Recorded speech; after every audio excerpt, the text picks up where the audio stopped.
நடந்தது அப்பட்டமான ஒரு கிரைம், திட்டமிட்ட ஒரு சதி. அதை பண்ணது விஜய். எதை பற்றி பேசுறது? போகிறது நண்பன் நம்பிகளே, ப்ரோ வாட் ப்ரோ ராங் ப்ரோன்னு சொல்லி மக்களை டெம்ட் ஆக்கி தான் இந்த விலைக்கு வந்து நிற்கிது. இன்னைக்கு அவர் நினைச்சது என்ன?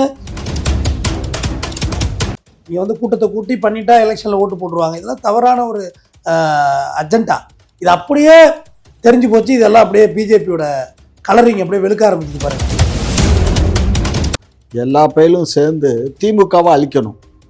அஜெண்டா திமுகவை அழிக்கணும். அதுக்காக எல்லா பயிலும் இளவு வீட்டுக்கு போறாங்க. எல்லா மக்களும் திமுகவை அழிக்கணும்னு நினைக்கிறாங்கன்னா அப்போ உங்க ஆட்சி சரியில்லைன்னு எடுத்துக்கலாம். ஆட்சி சரியில்லைன்னு இல்லை, நாங்க ஒழுக்கமான ஆட்சி பண்றோம். நாங்க ஆட்சி பண்ணா மருத்துவர்களுக்கு வீங்கி போச்சு. சார், இப்போ சவுக்கு சங்கர் பார்த்தீங்க அப்படின்னா விஜய் அவர்கள் வந்து அந்த நெரிசலில் 40 பேர் செத்தது நல்லதான், அப்போதான் விஜய் அவர்கள் வந்து கூட்டணியை நோக்கி சொல்லுவார் அப்படின்ற மாதிரி பேசியிருக்காரு. இது எப்படி சவுக்கு சங்கர் என்ன கைது பண்ணாம வச்சிருக்காங்க அந்த கவர்மெண்ட்? எனக்கு அதுவே பெரிய குழப்பமா இருக்கு. ஏன் எதனால நிறைய கேள்விகள் எனக்குள்ள எழ ஆரம்பிச்சிட்டு, வெறுப்புகள் வர ஆரம்பிச்சிட்டு.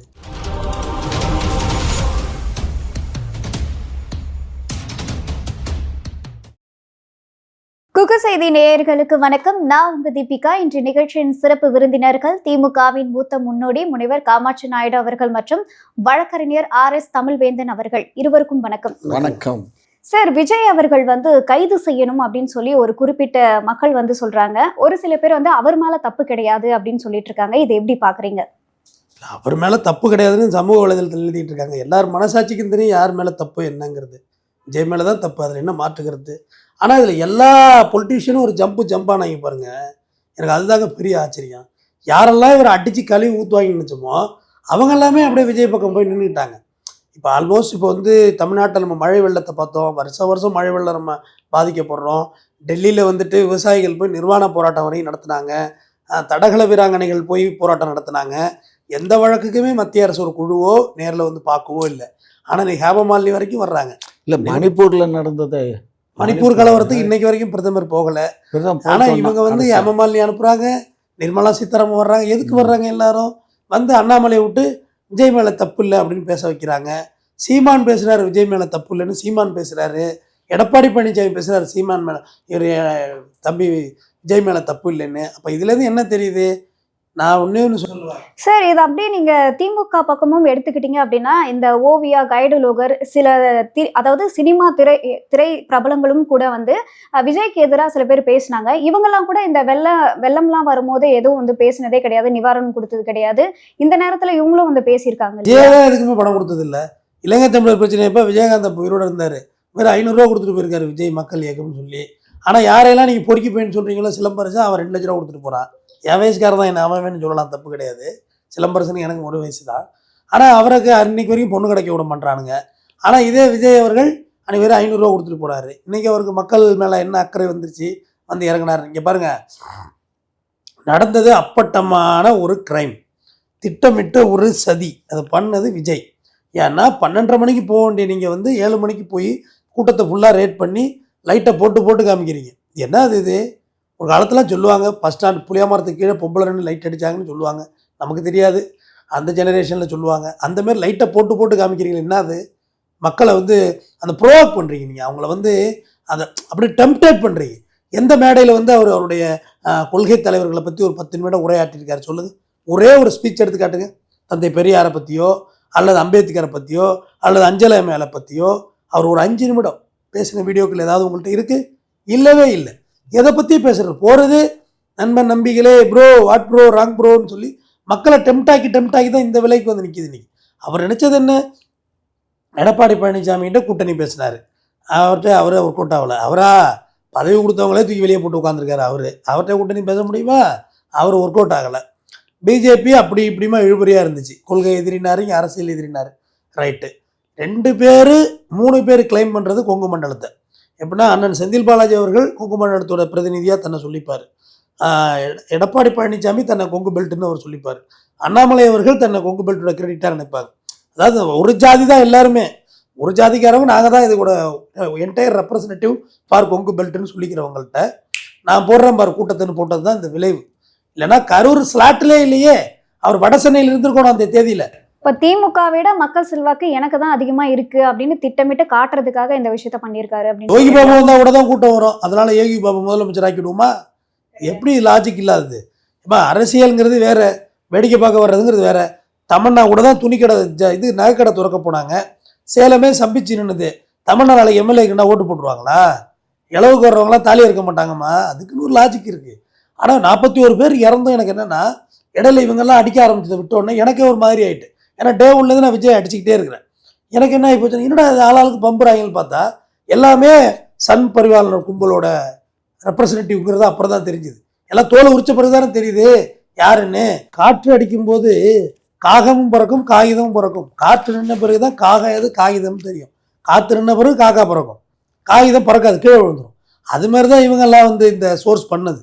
நீங்கள் கூட்டத்தை கூட்டி பண்ணிட்டா எலெக்ஷனில் ஓட்டு போட்டுருவாங்க. இதெல்லாம் தவறான ஒரு அஜெண்டா. இது அப்படியே தெரிஞ்சு போச்சு. இதெல்லாம் அப்படியே பிஜேபியோட கலரிங் அப்படியே வெளுக்க ஆரம்பிக்குது பாருங்க.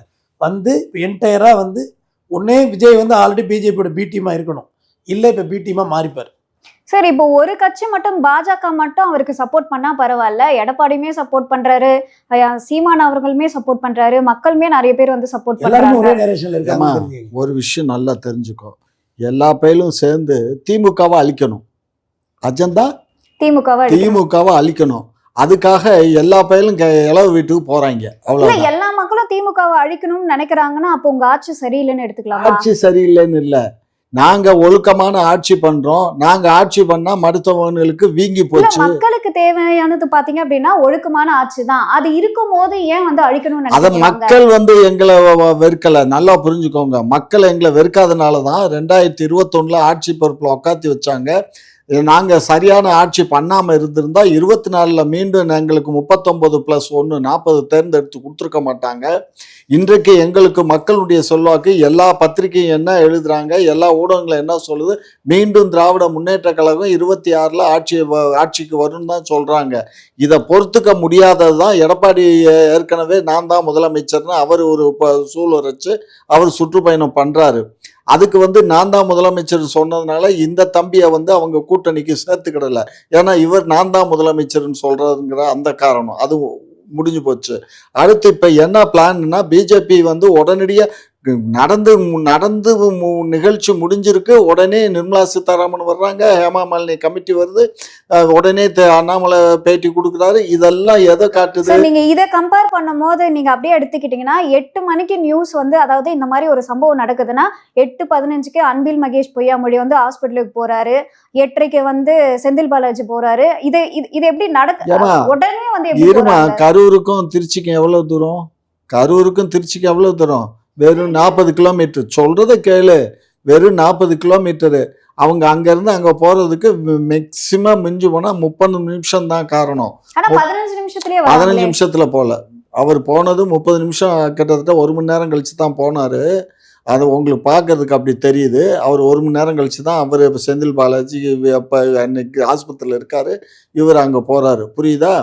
அதே மாதிரி செந்தில் பாலாஜி இந்த ஆஸ்பத்திரிக்கு பக்கத்தில் தான் வீடு. அவருக்கு அறிவாலயம் இருக்கு. அங்கே அறிவாலயத்தில் என்ன நடக்குது ஏது நடக்கும் பார்க்க மாட்டாங்களா? அவங்க டிவியில் வச்சுக்கிட்டு அங்கே என்ன நடந்துக்கிட்டு இருக்குங்கிறத பார்த்துக்கிட்டு இருக்காங்க. இந்த மாதிரி எல்லாம் இந்த வேனுக்குன்னு போகிறது வைக்கிறது இதெல்லாம் தெரிஞ்ச உடனே டபக்குன்னு இவர் ஆஸ்பத்திரிக்கு கிளம்பி வந்துடுறாரு. அதுக்குமே என்ன சொல்கிறேன், உடனே எப்படி இவர் ஆஸ்பத்திரிக்கு வந்தாருன்னு கேள்வி கேட்குறானுங்க. இதெல்லாம் தப்பு.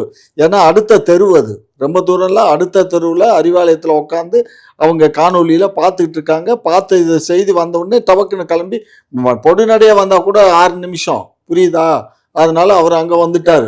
இதான் பல்வேறு நிகழ்வுகள்லாம் நடந்திருக்கு. இப்ப சமீபத்துல கூட பாத்தீங்கன்னா எண்ணூர்ல அந்த கட்டிடம் கட்டும் போது அந்த மேற்கூரை உடஞ்சி விழுந்து ஒரு 9 பேர் செத்துருக்காங்க. இப்போ இந்த 9 பேர் சாகிற இடத்துல இந்த மாதிரி பரபரப்பா அமைச்சர்களோ முதல்வரோ போய் பார்க்கலையே. இது 9 பேரு ஒரு கட்டட இடிபாட்டுல விழுந்து செத்து போனது இது விபத்து. இதுவும் தற்சமயமா விபத்து இல்ல. இது விஜய் திட்டம் போட்டு செய்த சதி. இது விஜயும் அவருடைய கட்சி தொண்டர்களும் தாவேகா தொண்டர்களும் செய்த சதி. சதியில அங்க இந்த 41 பேர் இறந்திருக்காங்க. அதை புரிஞ்சுக்கோங்க. இது விபத்து. இது மேற்கூரை இடிஞ்சு இருந்தாலும் 9 பேர் இல்லையா? அதெல்லாம் போய் பார்த்தாச்சு. அவங்க பேர்ல எஃப்ஐஆர் போடுது. பத்திரிகைகள் உங்களுக்கு ஊடகத்துல காட்டல. ஏற்கனவே அமைச்சர்கள்லாம் அந்த ஸ்பாட்டில் போய் பார்த்து எல்லாம் பண்ணி அந்த நிர்வாகிகள் மீது இப்போ எஃப்ஐஆர் போட்டு கைது பண்ணியாச்சு. புரியுதா? இல்ல எல்லாத்தையும் வீடியோவை காட்டுறவங்க இது மட்டும் எப்படி போடாம விட்டாங்க? அதெல்லாம் ஏன்னா திருவள்ளூர் கலெக்டர் போய் பார்த்திருக்காரு, அங்க அவர் மட்டும் தான் இருக்காரு, கூட எந்த அமைச்சர்களும் ஒரு விஷயம்னா வேற ஒன்றும் இல்லை. இன்னைக்கு என்னெல்லாம் நடந்திருக்கு தெரியுமா? இன்னைக்கு ஒரு கணவன் மனைவி குழந்தைகளோட ஊருக்கு போகிறாங்க. போகிற இடத்துல சென்ட்ரல் மீடியாவில் இடித்து தீப்பிடிச்சு அந்த ஸ்பாட்லேயே இறந்து போயிடுறாங்க. 5 பேர் செத்து போயிட்டாங்க. அதுக்கப்புறம் கணவன் மனைவி 2 பேர் போகிறாங்க. அவங்க போயிட்டு இருக்கும்போது இன்ஜினில் புகை வருது. அவர் விவரமாக அந்த அவர் தான் ஓட்டி போயிருக்காரு கணவர். அவர் ஓரமாக நிப்பாட்டிட்டு புருஷ முன்னாடி இறங்கி ஓடியான்ட்டாங்க. அதை தீப்பிடிச்சு இதெல்லாம் அதாவது அந்த கூட்ட நெரிசல்ல செத்ததும் ஒரு விபத்து தான். இங்க மேற்கூரை பெயர்ந்து விழுந்து செத்ததும் ஒரு விபத்து. அது இது மேற்கூரை இது பண்ணது அவங்க ஒரு ஆக்சிடென்ட். இந்த ஆக்சிடென்ட் அதே மாதிரி அந்த பஸ் கார் போய் இடிச்சு அது செத்ததும் ஆக்சிடென்ட். இந்த ஆக்சிடென்ட் எல்லாம் பார்க்கறதுக்கு அமைச்சர்கள் போக மாட்டாங்க. இது பொதுமக்கள் இவங்க கூடின இடத்துல இந்த மாதிரி நடந்துச்சுன்னா இதுதான் விபத்து. இந்த விபத்தை போய் மக்கள் இன்னும் எவ்வளோ பேர் பாதிக்கப்படுறாங்க, கிட்ட 100 சொச்சம் பேர் ஆஸ்பத்திரியில் அட்மிட் ஆகிருக்கும் போது அதை தான் முக்கியமாக பார்ப்பாங்களா, இதை ஆக்சிடெண்ட்டில் செத்து போனதை பார்ப்பாங்களா? இன்னைக்கு அப்படி பார்த்தீங்கன்னா இன்னைக்கு காஜாவில் குண்டு வீசிக்கிட்டு இருக்கான். எத்தனை பேர் போய் பார்த்தான்? இஸ்ரேலுக்கும் காஜாவுக்கும் போர் நடந்துகிட்டு இருக்குல்ல. ஏற்கனவே ரஷ்யாவுக்கும் இவனுக்கும் போர் நடக்குது இல்லை. இங்க எல்லாமா போய் பார்ப்பாங்க? இதெல்லாம் பார்க்க மாட்டாங்க. நிறைய அமைச்சர்கள் இருக்காங்க. மக்களுக்கு ஏதாவது ஒண்ணுனா நிக்கிற இடத்துல தானே அவங்க இருக்காங்க. மக்களுக்கு என்ன பாலாம்? மக்கள் அங்க இல்ல. இது மக்கள் இல்லாத கூட்டம். இது ஆக்சிடென்ட். இது மேற்கூரை இடிஞ்சு விழுகுதுங்கிறது ஒரு விபத்து. அந்த விபத்தை போய் பார்க்கணும் வைக்கணும்னு நினைக்காதீங்க. அதை முடிஞ்சு போச்சு. அவங்கள எடுத்து ஆஸ்பத்திரி கலெக்டர் போறாரு, ஆஸ்பத்திரிக்கு அனுப்புறாரு, எஸ்பி ஸ்பாட்டுக்கு போறாரு, அவ்வளவுதான். அதுக்கப்புறம் விசாரணை கமிஷன் இது போட்டு அவங்க பண்ணுவாங்க. ஏற்கனவே அதை கைது பண்ணியாச்சு. அதோட இதெல்லாம் ஒப்பிடாதீங்க. சில நாய்க சொல்லுது இந்த என்ன இதை சொல்றாங்கன்னு 70 பேர் கள்ளச்சாராயம் குடிச்சு செத்து போயிட்டானே, அவன் திமிர் பிடிச்ச கள்ளச்சாராயம் குடிச்சாத்தானே அதை போய் பார்க்கலாமா? கலைஞர் விஷயம் போய் பார்க்கலாம். எடுத்துக்கிட்டீங்கன்னா உங்களுக்கு 10 லட்சம் நிவாரணம் கொடுத்துருக்க கூடாது இல்லையா? 10 லட்சம் கொடுத்தது அவர் அந்த பிள்ளைகளுக்கு அந்த குடும்பத்துக்காக கொடுத்தாரு. இவங்க திமிர் பிடிச்சு செத்து போயிட்டான். அந்த குடும்பம் நடுரோட்டுக்கு வந்துருமேங்கிற அந்த நல்ல எண்ணத்துல ஒரு தாய் உள்ளம் படைச்ச முதலமைச்சர் கொடுத்தாரு. இதுக்கு நீங்க இந்த மாதிரி எல்லாம் பூசாதீங்க. புரியுதா? அதோட இந்த பொதுமக்களுடைய இறப்புக்கும் இது திமிர் பிடிச்சி சாராயம் குடிச்சவனுக்கு சம்பந்தம் இல்லை.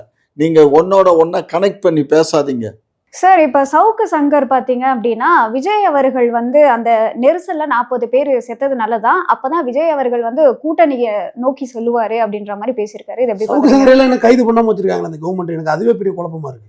ஏன் எதனால நிறைய கேள்விகள் எனக்குள்ள எழ ஆரம்பிச்சிட்டு, வெறுப்புகள் வர ஆரம்பிச்சிட்டு. சவுக்கு சங்கர் காலங்கத்துல உட்காந்துட்டு கால் மேல கால் போட்டுட்டு எடுத்து வச்சுக்கிட்டு திமுகவை 24/7 பேசுறது தவிர வேற எந்த வேலையுமே இல்லை. சவுக்கு சங்கர் சொல்றாரு 41 பேர் செத்தது நல்லதா போச்சு, சிரிச்சுக்கிட்டே அப்படி கை தட்டிக்கிட்டு நல்லதா போச்சு, இல்லைன்னா விஜய் கூட்டணிக்கே வரமாட்டாரு அப்படின்னு சொல்றாரு. அவருமே பிஜேபியோட ஆளு தான். யார் அவருக்கு பிஜேபி எதிர்த்து பேசிட்டா? எல்லாம் டோட்டலாக ஒரு பக்கம் நிற்கிறாங்கம்மா. ஒரே சைடு டோட்டல் எல்லா பொலிட்டீஷியன்ஸும் ஒரு பக்கம் நிற்கிறாங்க. சவுக்கு சங்கர் எடப்பாடிகிட்ட காசு வாங்காம பேசுகிறாருன்னு ஏடிஎம்கே ஃபேவராக தானே அவர் இருக்கிறாரு. எல்லாரும் ஒரு பக்கம் நிற்கிறாங்க. 41 பேர் செத்தது நல்லதுன்னு ஒரு மனுஷன் சொல்றானே, அவன் நார்மலான மைண்ட் செட்லேருந்து பேசுகிறானான்னு முதல்ல கேள்வி கேட்கணும். நான் நார்மல் மைண்டில் ஒன்றும் அது மாதிரி பேச முடியாது. யாருமே அது அரசியல் பண்ணக்கூடாதுன்னு தான் நம்ம சொல்கிறோம். ஆனால் நல்லதாக போச்சு, அதனால தான் விஜய் கூட்டணிக்கு வருவார், இதனால் புரிஞ்சுக்குவார் அப்படின்னு சொல்கிறார். அதுக்கு யார் 41 பேர் சாவுறது? ஓ வீட்டில் போய் சாவடிச்சு பேசு. அதுக்கு ஊரில் உள்ளவங்க பேச. விஜய் பொது வாழ்க்கை வந்துட்டாருன்னு சொல்கிறீங்களாம்மா. மழை வெள்ளம் வந்துச்சுல்ல. விஜயோட அம்மாவுக்கு சென்னையில் மட்டும் சோபா கல்யாணம் பண்ண மட்டும் எத்தனை இருக்கு தெரியுங்களா? ஒரு மழை வெள்ளத்துக்கு ஒரு கல்யாணம் மட்டும் திறந்து விட்டுருப்பியா நீ? சும்மா மக்கள் உள்ள போய் சமைச்சா. விஜய் அவர்கள் ஒரு 5 கோடி நிவாரணம் கொடுத்ததாலாம் நியூஸ் பேப்பர்ல சமீபத்துல. 5 கோடி அதாவது வெள்ள நிவாரணம் எங்கம்மா எந்த நியூஸ் பேப்பர் வந்திருக்கு? 2014-15 அப்படியெல்லாம் ஒண்ணுமே வரலமா. இதெல்லாம் மஞ்சள் பத்திரிகை எழுதி நீங்களா வெளியிட்டாதான் உண்டு. அப்படியெல்லாம் ஒரு இடத்துலையும் வரலமா. விஜய் கொடுத்தாரு கொடுக்கல, நான் அந்த சீனுக்கே நான் வரலமா. நீ 12:30 மணிக்கு போக வேண்டியது 7:30 மணிக்கு ஏன் போன? முதல் பாயிண்ட். நேர்ந்தவர்கள் இதை எப்படி எடுத்துக்கலாம்ல? லேட்டா வந்திருக்காரு விஜய் அவர்கள். அப்ப காவல்துறை நீங்க லேட்டா வந்துட்டீங்க, அனுமதி கொடுக்க முடியாது. இல்ல, காவல்துறை மேல தப்பு இருக்குமா? 12:30 மணிக்கு 1 மணிக்கே எல்லாரும் தடியடி அடிச்சு விரட்டி இருக்கணும். அவ்வளோ தலைவன் வரல இல்லை எல்லாம் கிளம்பு, அவ்வளோதான் ஒரு டைம். ஆனால் 10 மணி வரைக்கும் டைம் இருக்குது. ஒரு பிரச்சார டைம்னு ஒன்று இருக்குது. ஒன்றும் தேர்தல் நேரம் கிடையாது. 10 மணி வரைக்கும் இப்போ டைம் இருக்குது. ஓகேவா? அதனால் அது ஒரு தவறு தான். அது அப்பயே விரட்டி விட்ருக்கணும், பிரச்சனையை முடிச்சு விட்ருக்கணும். ஆனால் இந்த கூட்ட கட்டுக்கடங்களை லைட்டை போட்டு போட்டு காமிச்சு தான் இவர் தான் அதை ப்ரோவோக் பண்ணது. ஏன்னா நார்மலாக வந்து எந்த பிரச்சனையும் தாவேகா சார்பா என்ன சொல்றாங்களா, லைட் வந்து நாங்க ஆஃப் பண்ணல, வேற யாரோ வந்து அந்த லைட்டு போடலாமா, வண்டிக்குள்ள டாப் லைட்டை போட்டு போட்டு காமிச்சு ஃப்ளாஷை போட்டு போட்டு காமிக்கிறது. அது வந்து உங்களை ஹீட் பண்ணுறதுமா, உங்களை வந்து ப்ரோவோக் பண்ணுறது, அந்த இடத்த வந்து இன்னும் டெம்ப்ட் பண்ணுறது. அந்த இடத்த ஒரு இப்போ எப்படின்னா ஒரு ஃபைனலாக டிசிஷன் எடுக்கல வெடியெல்லாம் கொளுத்தி போடுவோம் தெரியுமா, ஒரு ஃபங்க்ஷனோட எக்ஸ்ட்ரீமில். அது வந்து அந்த ஹீட் பண்ணணும், அந்த இடத்தனா ஒரு சவுண்டை கிரியேட் பண்ணுறது. அதை தான் விஜய் அவர்கள் பண்ணார், அதுதான் நடந்துச்சு. ஆனால் அதை விடுத்துட்டு நீங்கள் வந்து சம்மந்தமே இல்லாமல் நான் என்ன கேட்குறேன், ஆளுங்கட்சி வந்து இதுக்கு பதில் சொல்லணும் போகணும் வரணும்னு சொல்கிறீங்க. நீங்கள் என்ன பதில் சொன்னீங்க? கிட்டத்தட்ட 2 ராத்திரி 2 பகல் போக வந்து ஒரு பேட்டி கொடுக்குறீங்க. நல்லா ஒயிட் பேக்ரவுண்டு, ஒயிட் பேக்ரவுண்டுக்கு ஏற்ற அந்த ப்ளூ கலர் சட்டை போட்டு பொறுமையாக இதெல்லாம் பண்ணி மேக்கப்லாம் போட்டுட்டு வந்து அழகாக சொல்கிறீங்க. அது ஒரே ஒரு வருத்தம், இறந்து போனவங்களுக்கு ஒரே ஒரு இரங்கல் இல்லை, எதுவும் கவலைப்படாதீங்க, நடந்து போச்சு. உங்கள் பேச்சில் கொஞ்சம் சொல்லி நடக்கக்கூடாது நடந்துருச்சு. எது நடக்கக்கூடாது? சினிமாமா அப்படி ஸ்டோக் எடுத்து தலையாட்டி வாயை கடிச்சு இதெல்லாம் ஷூட்டிங். செத்து தான் இதுக்கு முன்னாடி நிறைய சம்பவங்கள் நடக்கும் போது நடக்கக்கூடாத விஷயங்கள்லாம் நடந்துச்சு, சாரி அப்படின்லாம் வந்து பேசியிருக்காரு. அதே தான் நான் சொல்கிறேன். இப்போ கூட நீங்கள் என்னம்மா சொல்லணும், சரி தமிழ்நாடு கவர்மெண்ட்டுக்கு ரொம்ப நன்றிங்க, நீங்கள் வந்து கரெக்டாக ஒர்க் அவுட் பண்ணி கொடுத்தீங்க, நீங்கள் அரசியல் பண்ணலை, யாரும் இதில் அரசியல் பண்ணலை. ஆனால் இதுலேயே அரசியல் பண்ணுறது பிஜேபி தான். அதுவும் விஜய்க்கு புரியலன்னு வச்சுக்கோங்களேன். அந்த ஜான் ஆரோக்கியசாமி அந்த பொலிட்டிஷியன்லாம் சரியாக இருக்கார் பார்த்தீங்களா, அவர் ஏற்கனவே ராமதாஸ் அன்புமணிக்கு வேலை பார்த்தவர். அவர் ஆடியோ ஒன்று லீக் ஆகிருக்கு. அதில் வந்து ராமதாஸ் போட்டோவே வைக்கணும்னு கட்சிக்காரன் சொன்னாங்க. ஆடா போடானே பேசுகிறார். போடா, அன்புமணி மட்டும் தான் பிராண்டு, வேற எவன் போட்டாலும் போடக்கூடாதுன்னு. அவர் புஷியானதை பற்றி சொல்கிறார். விஜய்கிட்ட எந்த விஷயத்தை சொன்னாலும் நைட்டு 10 மணிக்கு மேலே ரகசியத்தை வாங்கிடுறாரு. 10 மணிக்கு மேலே என்னம்மா நடக்கும் எல்லார் ஊர்லேயும்? 10 மணிக்கு மேலே லேக்காக போட்டு வாங்கிடுறாரு புஷியானந்து. நான் நினச்சேன் புஷியானந்தை பார்க்க தான் ஸ்பெஷல் சைல்டு மாதிரி இருக்காரு, ஆள் முழு என்ன மாதிரி மூளை வளர்ச்சி கம்மியாக இருக்க போது நினச்சிக்கிட்டு இருந்தேன். பார்த்தா அவர் பெரிய மூலக்காரனாக தான் இருக்கிறார். நேக்காக வாங்கிடுறாரு விஜய்கிட்ட 10 மணிக்கு மேலே. 10 மணிக்கு மேலே எப்படி வாங்கணுமோ அப்படி வாங்குறாருன்னு சொல்கிறாரு. அப்போ அதுக்கு மேலே எதையுமே விஜய்கிட்ட சொல்ல முடியலன்னு ஒரு பொலிட்டிக்கல் அனலைசர் அலறாரு கிடந்து. இப்படி போனால் 2% கூட ஜெயிக்காதுன்னு அவரே தானே சொல்கிறாரு. 2% கூட ஜெயிக்காது, நான் 30% கணக்கு பண்ணிட்டு இருக்கேன். நான் ஆனமலை போகிறதுக்கு விஜய் கணக்கு பண்ணால் அவர் கழுதமலை இருக்கு தயாராக இருக்காரு. எந்த விதமான ஒரு சின்ன அறிவு கூட விஜய்க்கு இல்லைன்னு அவர் தான் சொல்கிறார், நம்ம யாரும் சொல்லலை. அவர் என்ன சொல்கிறாரு, நீங்கள் தாவேக்காவில் உள்ள நிர்வாகிகளே நீங்கள் நாளைக்கே அவர் பிஜேபியோட போயிட்டார், நீங்கள்லாம் காலி அப்படின்னு. இப்போ கிட்டத்தட்ட பிஜேபியோட தான் இருக்கிறாரு. ஒரு விஷயம் கேட்டுங்க, இதை சொன்னாலும் திட்டுவாங்க. பாப்பான் எதையெல்லாம் ஆதரிக்கிறானோ நீ அதை எதிரானார், வேறு எதுவுமே சொல்லலை அவர். அவர் ஒன்றும் நான் பெரியார் கொள்கையை தூக்கி தலைமையில் வச்சு தெரியலை என்ன திட்டத்துக்கெல்லாம். எனக்கு எது பகுத்தறிவுன்னு ஒன்று இருக்குது. முதல்ல என்னை நாத்திகன்னு சொல்லாத, நான் பொட்டு வச்சுருக்கேன், மாலை போட்டிருக்கேன், நாத்திகன்லாம் சொல்லாத. அதை ஒரு கம்யூனிட்டியாக மாற்றுவேன், நாளைக்கு அது ரிலீஜனாகவே மாறிடும். அப்படியெல்லாம் ஒன்று கிடையவே கிடையாது. பகுத்தறிவாளர்னு சொல்லு. எது எனக்கு என் அறிவுக்கு உகந்ததை எடுத்துக்கிறேன். பெரியாரே சொல்லியிருக்கார், என் அறிவு நானே சொல்லியிருந்தாலும் பரவாயில்லடா, உன் அறிவுக்கு உகந்ததெல்லாம் கழட்டி எடுத்துரு, தேவையில்லைன்றார். எனக்கு அறிவுக்கு உகந்ததை எடுத்துக்கிறேன், என்னை பகுத்தறிவாளர்னு சொல்லு, நான் ஒத்துக்கிறேன். பாப்பா எதையெல்லாம் ஆதரிக்கிறான்னு நீ எதிரானார். அவ்வளோ சிம்பிளாக அவர் சொன்ன தியரி அதுதான். பாப்பானை பின்பற்று, அவனுக்கு தெரியும் கடவுள் இல்லைன்னு. சிம்பிளாக அவர் சொன்னது தான்மா, அவனை ஃபாலோ பண்ணுறா, நீ நல்லா இருப்ப வாழ்க்கையில், அவனுக்கு தெரியும் எல்லாமே அப்படின்னாரு. நிஜம் அதுதான். புரட்டாசி மாதத்தில் நான் கல்யாணம் பண்ணக்கூடாது, அவன் கல்யாணம் பண்ணுவான். ஏன்னா அவங்க சொந்தக்காரவங்கெல்லாம் கோயிலில் மற்ற எங்கேயும் விசேஷம் இருக்காது, திருமண மண்டபத்தில் இந்த புரோகிதம் பண்ணுற வேலையெல்லாம் இருக்காது. புரட்டாசி மாதம் அவங்க ஃப்ரீயாக இருப்பாங்க, எல்லாம் அவங்க குடும்பத்தோடு கல்யாணம் பண்ணிக்கிறாங்க. ஆடி மாதத்தில் நம்ம கல்யாணம் பண்ணால் சத்திரம்லாம் ரொம்ப விலை கம்மிமா. 1 லட்ச ரூபா வாடகை வாங்குறா. ஒரு உதாரணத்துக்கு சீவாரில் 80 லட்சம் 25 லட்சம் வாங்குறாங்களா, 5 லட்ச ரூபாய்க்கு அவங்க கொடுப்பாங்க மண்டபம். ஏன்னா சும்மா கிடக்கு, அவங்க இந்த மாதத்தில் பண்ணிப்பாங்க. இதுதான் சொல்கிறேன். இன்னைக்கு பிஜேபியோட கூட்டணியில் இருக்க ஏடிஎம்கோட மறைமுக கள்ள கூட்டணியில் இருக்க நாம் தமிழர் எல்லாரும் ஒரே ஸ்டைல் நினைக்கிறாங்க. ஏன் இத்தனை நாள் நல்ல சிஎம்மா தெரியல, இன்னைக்கு உட்காந்து அள்ளி விட்றாங்க. நைட்டு 1 மணிக்கு சிஎம் போனாடுறா, வாழ்த்துக்கள்றா. ஒன்னே நீ டிஎம் கிட்ட காசு வாங்கியிருக்கணும், பச்சையா பேசணும். ஒன்று டிஎம் கிட்ட காசு வாங்கிட்டு பேசணும், இல்லை நீ பிஜேபி சொல்கிறது கேட்கணும். பிஜேபி கூட தான் அவங்க சேர்றாங்க, எல்லாம் ஒன்றா கை கொடுக்குறாங்க. நயினார் நாகேந்திரனும் சீமானும் ஒன்றா முத்தம் கொடுத்துக்காத குறையா பேசிக்கிட்டு இருக்காங்க. வீடியோ வெளியாகுது இல்லை? அப்போ நீங்கள் எல்லாம் ஒரே சினாரியோ வந்துட்டீங்க. பார்த்துங்க, இப்போவோ தெரியுதா? அதாவது சிறுபான்மையோர் காவலன்னு சொல்லி திமுக ஏமாற்றி ஓட்டு வாங்குதுன்னு அண்ணன் தடாரையும் போன்ற அண்ணன்லாம் பேசுவாங்க, நான் கேட்டுக்கிட்டு தான் இருக்கேன். ஆனால் அந்த அண்ணனுக்கு இப்போ தெரிஞ்சிருக்கணும், இவன் எல்லாம் ஒரு நேரத்தில் ஒன்றா சேர்ந்துடுறான் பாருங்க. திமுக நீங்கள் சொல்கிறது பொய்யோ உண்மையோ அது உங்களோட பார்வை, அண்ணனுக்கு அது தனிப்பட்ட விஷயம். ஆனால் இப்போ ஒரு விஷயம் புரிஞ்சுக்கிறீங்களா, இவெல்லாம் ஒன்றா வந்துட்டான் பற்றியா? அண்ணா அண்ணாமலை சொல்கிறாரு, விஜய் அவர்கள் வீக்கெண்டு கையை அப்படி வச்சுக்கிற நடிப்புங்க அவ்வளவும். விருதாக ஆஸ்கார் விருது வாங்கணும். நீங்கள் அன்பில் போய் மகேஷ் பொய்யாமொழி சொல்கிறீங்களா, முதல்ல இவருக்கு ஆஸ்கார கொடு. முதல்ல விஜய் அவர்கள் வீக்கெண்டு பாலிடிக்ஸை நிறுத்தணும். வீக்கெண்ட்ல என்ன அவங்க பண்ணுவாங்க? என்ன சொல்றாங்கன்னா நாங்க யாருக்கும் வந்து சப்போர்ட் எல்லாம் பண்ணல. வீக்கெண்ட்ல என்ன பண்ணுவாங்க? வெள்ளி சென்னார்ல குடிப்பாங்க. அதான் வீக்கெண்டு பார்ட்டி. அதையும் சொல்லி அசிங்கப்படுத்திட்டாப்புல தடவையும் கொடுக்குறாங்க. எடப்பாடி போயிட்டு தம்பிக்கு கொஞ்சம் பாதுகாப்பு கொடுத்துருக்கணும், இருந்தாலும் தம்பியும் கொஞ்சம் காலதாமதம் வந்து கொஞ்சம் சிக்கலாக தான் இருக்குங்க, அந்தபடி தடவி கொடுப்பாங்க பாருங்க. இந்த ஒரு கதை சொல்லுவாங்கல்ல, ராமர் வந்து பாலம் கட்டினாரு, அதில் தடவி கொடுத்தாரு, 3 கோடு அணிலுக்கு வந்துச்சுன்னு சொல்லுவாங்கல்ல. இவங்களும் அணில் குஞ்சு வெகரா தானே. அதாவது அனுமன் வந்து இப்படி காட்டினாரு, தான் பழத்தை காமிக்கிறதே 2 கையால் அப்படி விரிச்சாராமா வங்காள விரிகுடாவ, அப்புறம் கீழே தர தெரிஞ்சுதான். அப்புறமா பாலம் கட்டணும், எல்லாம் நடந்து போயிருக்கலாமே. கடல்ல எதுக்கு பாலம் கட்டணும்? சேது சமுத்திர திட்டத்தை பிளாக் பண்ணி வச்சிருக்காங்க. என்னென்ன வேலை காமிக்கிறாங்க வித்தாக தெரியுமா? நீ இந்த 51 பேர்ல நீ சாவு அரசியல் பண்ணதை நீ இவ்வளோ திட்ட. நம்மளை சுற்றி என்னெல்லாம் நடக்குது தெரியுமா? மும்மொழி கொள்கைங்கிறது, தொகுதி மறுசீரமைப்பு. ஏற்கனவே 40 எம்பியை வச்சே ஒன்றும் கட்ட முடியல. இதில் 18 எம்பி தான் உனக்கும் எனக்கும் வரும். ஏன்னா மக்கள் தொகை அடிப்படையில் பிரிக்கிறோங்கிறான்.